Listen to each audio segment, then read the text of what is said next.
As such, her children count for nothing. They call the Arabs Hagareens, children of Hagar, Hagareens. And the religion is Hagarism. This is the insulting way they speak about the Arabs, their cousins, and the religion, Hagarism. For 3,000 years they were looking down. I think there might be some windows open on the top. There is a draft coming directly. So it can't be air conditioned. I think it must be some windows. Is there a floor on the top? Because I can see the draft is coming right on my head. I don't know how long I will last with this cold. You know, I'm getting colder by the minute. Yeah, it's warmer here. So there is a world of difference. If you brothers can come a little closer, it will be much nicer.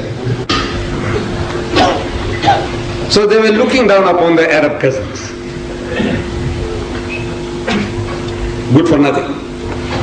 On the side of the Jews, the Arabs are good for nothing. Barbarians, illiterates, ummi people. And Allah Bari Ta'ala chooses them and makes them to sit on the heads of the Jews.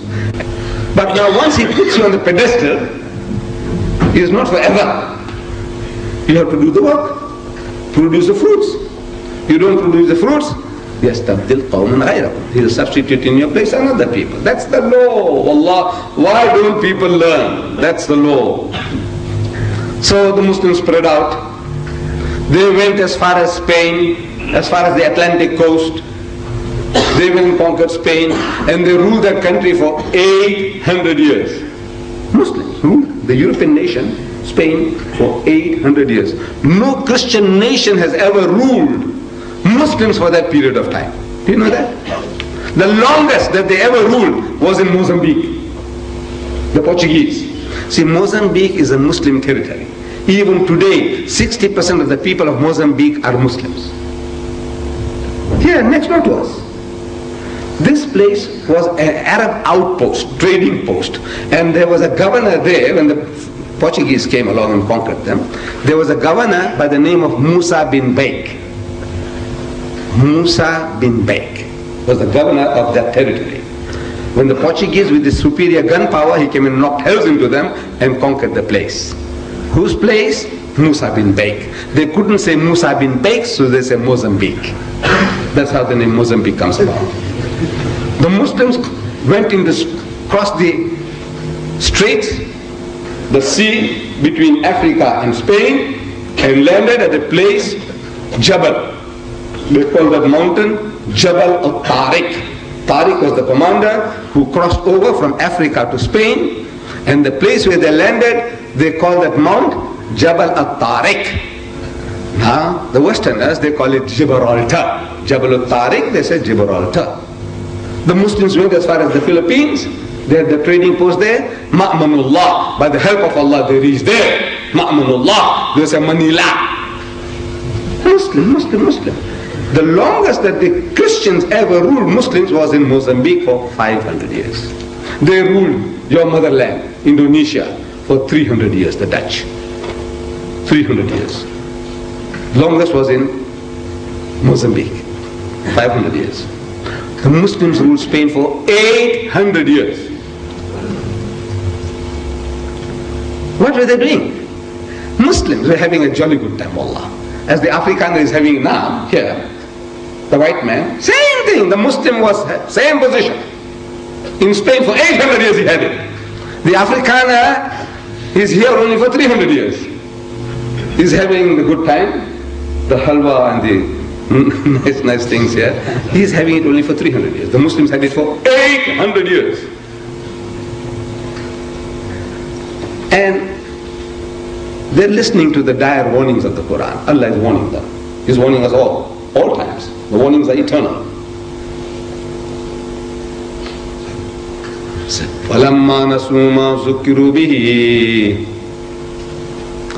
Before that, say, كَمْ تَرَكُوا مِنْ جَنَّاتٍ وَعُيُونٍ كم تركوا من جنات وعيون وزوء ومقام كريم ونعمة كانوا فيها فاكهين كذلك أورثناها قوما آخرين فما بقت عليهم السماء والأرض وما كانوا منذرين. They read this. They read in the Salat, during the Quranic, the Rakats, in our Salat, they read. During the Taraweeh, they read. And they read the Tilawat in the homes, they read. These are Arabs. They understood what they were reading. It was the language. In our case, we have a lame excuse for saying, we don't understand. It's an excuse we have. We don't understand what we read. Allah has given us warning, but this is like water on duck's back because we didn't know what the warnings were about. So now, I want to put you in a dangerous situation. I said, look, get the translation. So you won't have any more excuses. That's why you are afraid. Don't buy. You are in deeper trouble. Yes. Now you want to read, Allah is telling you this, say, man. And if you don't heed the warning, double trouble. Rather be in single trouble. Just say, I didn't know. If you think you'll get away with that. The Arab is reading this in his own mother tongue. And Allah is warning him. Kam taraku min jannatin wa uyun. So how many were the gardens and the fountains they left behind? Wazuim wa makamin kareem. And cornfields and monumental buildings. Wa ni'matin kanu fiha fakihin. And wealth and the amenities of life in which they took so much delight. Kathalika. Awrasnaha qawman akharin. That's other people we made to inherit these things. فَمَا بَقَتْ عَلَيْهِمُ السَّمَاءُ وَالْأَرْضُ وَمَا كَانُوا مُنذَرِينَ. And neither the heavens nor the earth shed a tear for them, nor was respite given to them anymore. They read it. But when they read it, you know, they're thinking about the Egyptians. They're thinking about the Egyptians, the fool, the Pharaoh. You know, Allah, look at them. The garden they had and the fountain they had and the monumental building, the pyramids and the sphinx. Ooh, what they had. And cornfields, everything they had, the richest, one of the most richest civilized nation at the time was Egypt. And the fool, he didn't heed the warning. Allah sends plague after plague, warnings after warnings. He didn't heed. Eventually Allah destroyed him in the Red Sea, drowned him and his hordes and his troops. He drowned him in the Red Sea. You see that fool? He didn't learn. He didn't learn. See what Allah did to him? The fool doesn't know that he is in the firing line now. When he's reading, he is in the firing line. Because when you read this today, as soon as you read this, you think of Spain. Wallah. You know, if you ever go to Spain, if you ever visit that country, you see that the Alhambra, the Cordova, all these beautiful cities that the Muslims left behind, buildings, beautiful buildings, and fountains in disuse. That's the only thing that there is that one can see in Spain. Besides the bullfights, if you're interested in bullfights, you know that they can show bullfights. And the women, when they do the dancing, they have something on the fingers called castanets. They make kit, you know, when they... Besides that, there's nothing in Spain except the buildings that our forefathers left. That's all that there is to see.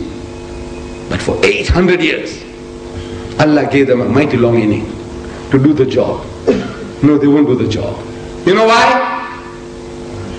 Because proud, arrogant. So these Spanish people, pig eaters, what can they understand about Islam? Drunkards. What can they understand about Islam? That's the mentality. We have the same. You see, when I'm talking about something, think whether we are in the same sickness we have, the sickness that they have. These colored people, what can they understand about Islam? Huh? You know the amount of alcoholics in South Africa.